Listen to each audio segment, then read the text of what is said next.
Hello friends, નમસ્તે. ધોરણ 10 English unit 5th playing with fire. આપણે ત્રીજા વિડીયોમાં જોયું કે આપણે જે ભારતમાં ફટાકડા ફોડીએ છીએ એ શરૂઆતમાં ચીનમાંથી આયાત કરવામાં આવતા હતા અને બીજા વિશ્વયુદ્ધ પછી ત્યાંથી આયાત બંધ થઈ ગઈ એટલે તમિલનાડુના શિવાકાશીમાંથી આપણે હવે બધે દેશના ખૂણે ખૂણે ફટાકડા મોકલવામાં આવે છે. લગભગ જે ફટાકડા આપણે ભારતમાં ફોડીએ છીએ, આપણા દેશમાં ફોડીએ છીએ, એના 60-70% શિવાકાશીમાં બનાવવામાં આવે છે. પણ એમાં કામ કરવાની સ્થિતિ બહુ સંતોષજનક હોતી નથી, કારણ કે તેમાં ગુણવત્તા અને એનું એકસરખું ધોરણ જળવાતું નથી અને એની ચકાસણીની સાધન સામગ્રી પણ ખૂબ ઓછી હોય છે. અને સાથે સાથે આ ફટાકડાનું ઉત્પાદન કેવી રીતે થાય છે તેની માહિતી મેળવવી બહુ મુશ્કેલ છે. મેં મિત્રો આગળના વિડીયોમાં તમને ડેરીના ઉદાહરણ દ્વારા સમજાવ્યું હતું, કારણ કે મોનોપોલી અને સુરક્ષિતતા ના કારણોને લઈને આ માહિતી બીજા સામાન્ય વ્યક્તિઓને આપવામાં આવતી નથી. કેટલાક વિશ્વાસપાત્ર લોકોને જ આ કલા શીખવાડવામાં આવે છે.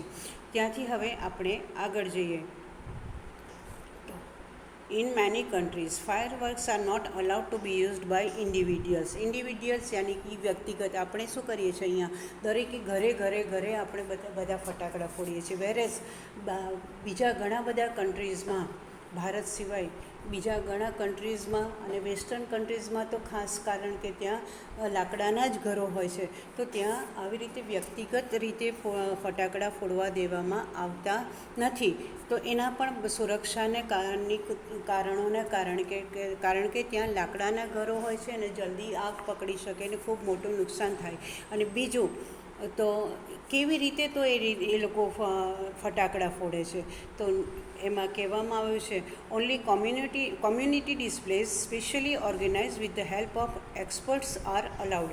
તો એક્સપર્ટ્સ યાની નિષ્ણાતોને કોમ્યુનિટી ડિસ્પ્લેઝ એટલે કે સાર્વજનિક પ્રદર્શનો, તો ત્યાં મેં અમેરિકામાં તો અને લંડનમાં બે જગ્યાએ તો મેં જોયું જ હતું કે ફટાકડા ફોડવા હોય તો ક્યારે, તો એ લોકોનો જે સ્વાતંત્ર્ય દિવસ આવે અમેરિકામાં 4th જુલાઈ, તો 4th જુલાઈના સાંજના સમયે એક મોટા ગ્રાઉન્ડમાં બધા દારૂખાનું ફોડવામાં આવે અને ગ્રાઉન્ડની ચારે બાજુ બધા માણસો ત્યાં આવીને તે આતશબાજીને રોશનીને જોઈ શકે.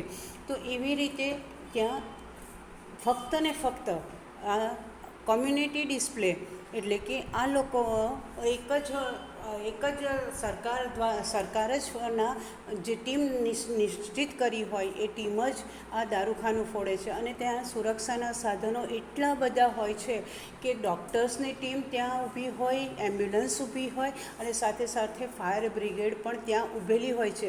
અને ગ્રાઉન્ડથી પણ 10 ફૂટ દૂર તમારે ગાડીઓ પાર્ક કરીને ઊભા રહેવાનું હોય છે. આપણે કેવું હોય કે ગ્રાઉન્ડની જે ફેસિંગ હોય એને અડીને ધક્કામુક્કી કરતાં આપણે ઊભા રહીએ છીએ, એવું નથી હોતું. બધા પોતપોતાની ગાડીમાં બેસીને આ જોઈ શકે એટલું સુંદર એનું આયોજન હોય છે. તો આવી રીતે તો ત્યાં આગળ ક્યારે દારૂખાનુંને કેવી રીતે ફોડવામાં આવે છે કે એ દારૂખાનું ફોડનાર પણ નિષ્ણાત વ્યક્તિ હોય. સામાન્ય વ્યક્તિ આમ આગ પેટાઈને ભાગી જાય નહીં, એવા નહીં, એના પણ નિષ્ણાત વ્યક્તિ હોય. એના દ્વારા આવી રીતે ખાસ એનું આયોજન કરવામાં આવે છે અને સાર્વજનિક પ્રદર્શનોને જ પરવાનગી આપવામાં આવે છે. A great deal of care is taken for safety at these displays. મેં આગળ કીધું ને એમ પ્રમાણે જ્યારે આવા સાર્વજનિક પ્રદર્શનો હોય ત્યાં આગળ સુરક્ષાની પણ ખૂબ કાળજી લેવામાં આવે છે. પરંતુ ભારતમાં શું કરીએ છીએ તો however says even children are allowed to play with fireworks in India. તો ભારતમાં તો નાના બાળકોને પણ ફટાકડા જાતે ફોડવા દેવામાં આવે છે. And it is important to observe certain safety rules. આપણે બાળકોને ફોડવા તો દઈએ છીએ, પણ સાથે સાથે એ ફટાકડા કેવી રીતે ફોડવા એના ચોક્કસ સુરક્ષાના નિયમોનું પાલન કરવું જોઈએ. તો એ સુરક્ષાના નિયમોમાં બાળક ફોડતું હોય તો એમના વડીલોએ ત્યાં ઊભા રહેવું જોઈએ અને કપડાં પણ કેવા પહેરવા જોઈએ એ આગળના આપણને પેરેગ્રાફમાં આપેલું છે. તો બાળકોને અહીંયા જો આપણા આવી રીતે સમયની મર્યાદા વિના, બહારના દેશમાં તો સમય પણ 1 કલાકનો આપ્યો એટલે 1 કલાક થાય એટલે પૂરું થઈ જાય. અહીંયા તો આપણે રાતના 1:30, 2, 3 વાગ્યા સુધી દારૂખાનું ફૂટતું હોય છે, કોઈ સમય મર્યાદા પણ હોતી નથી. તો આવી રીતે કેવી એના નિયમો શું છે એ આગળ અહીંયા આપણને નેક્સ્ટ પેરેગ્રાફમાં આપેલું છે. Fireworks should be stored, handled and lit with care. Handle એટલે કાળજી રાખવી, તો સ્ટોર્ડ એટલે સંગ્રહ. દારૂખાનું પતી ગયું, તહેવાર પતી ગયો એટલે આપણે શું કરીએ, વધેલું દારૂખાનું આપણે ઉત્તરાયણ પર ફોડીશું, કોઈ તે આપણે ઘેર પ્રસંગ આવશે, લગ્ન આવશે, બર્થડે આવશે ત્યારે ફોડીશું, એમ કરીને આપણે એનો સંગ્રહ કરીએ છીએ. તો એનો સંગ્રહ, ફટાકડાનો સંગ્રહ અને એનો ઉપયોગ પણ ખૂબ કાળજીપૂર્વક કરવો જોઈએ. ટુલીટ એટલે સળગાવવું, પ્રકાશમાન કરવું. હવે ક્યાં ક્યાં ન રાખવું જોઈએ, તો હા, દે should never B stored or unpacked near A flame, gas cylinder or heater. તો એનો સંગ્રહ ક્યાં નહીં કરવો જોઈએ, તો હીટર, ગેસનો બોટલ હોય અથવા જ્યાં અગ્નિ આપણે પેટાવતા હોય, ભગવાનનો દીવો કરતા હોય, ગેસ સળગાવતા હોય, એની નજીક આવા સંગ્રહ કરેલા દારૂખાનાનો ડબ્બો કે પેકેટ પણ મૂકવું જોઈએ નહીં. અને આગળ કહે છે શું ધ્યાન રાખવું જોઈએ. One should never wear long loose clothes or nylon clothes when lighting crackers.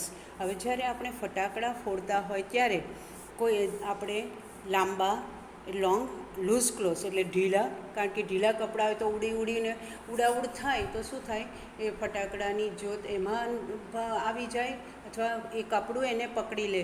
તો ઢીલા અથવા લાંબા કે નાયલોનના કપડાં પહેરવા જોઈએ નહીં.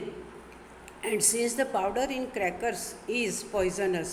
આ ફટાકડામાં આગળ આપણે જોયું હતું કે જે ગન પાવડર કે બ્લેક પાવડર ભરવામાં આવે છે એ કેવો હોય છે, પોઈઝનસ, યાની કે ઝેરી હોવાથી તેને શું નહીં કરવું જોઈએ. They should never be carried loose in your pocket or your hand on. તમારે અને આપણે શું કરીએ, વધ્યા દારૂખાનું ઉપર ઘરમાં જતાં પહેલાં આપણે થોડાક ખિસ્સામાં મૂકી દઈએ કે હાથમાં પકડી રાખીએ, તો એને આપણે હાથમાં પકડી નહીં રાખવા જોઈએ અથવા ખિસ્સામાં મૂકવા જોઈએ નહીં. Also fireworks should never ever be lit inside a house. ફટાકડાને ઘરમાં પણ ફોડવા જોઈએ નહીં. અને સાથે સાથે never bend over a firework when you are lighting it. હવે જ્યારે તમે એને સળગાવતા હોય, કોઠી સળગાવતા જાઓ કે પેલો બોમ્બ ફોડવા જાઓ કે ચકરડી ફોડવા જાઓ, તો એની વાટને સળગી કે નહીં, તો આપણે એટલું બેન્ડ એટલે કે નીચા નમવું, આપણે નીચા નમીને જોઈએ કે સળગી કે નહીં.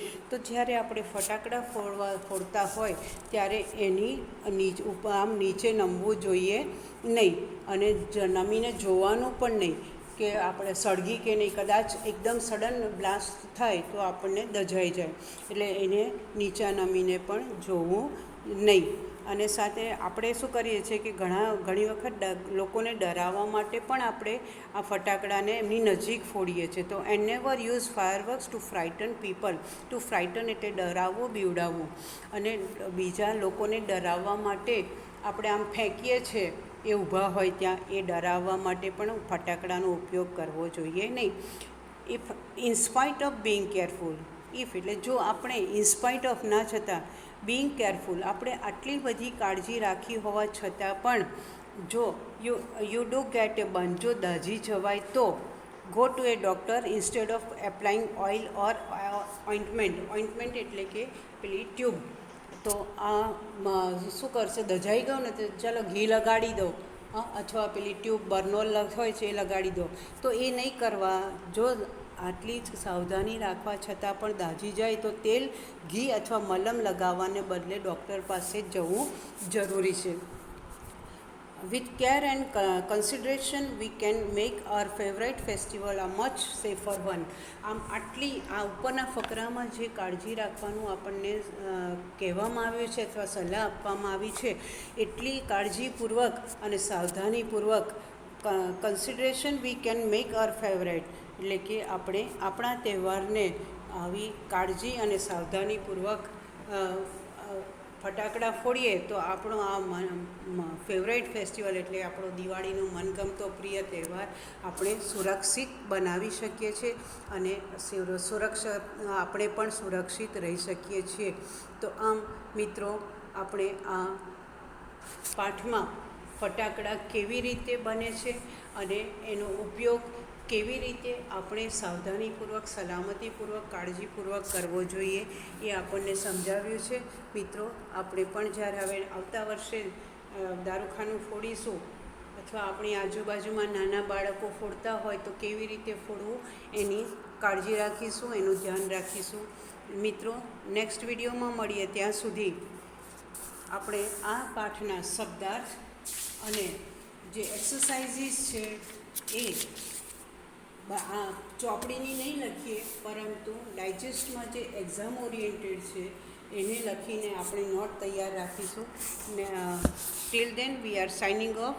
C you in the next video. Have a nice day. Bye. Jai Shri Krishna.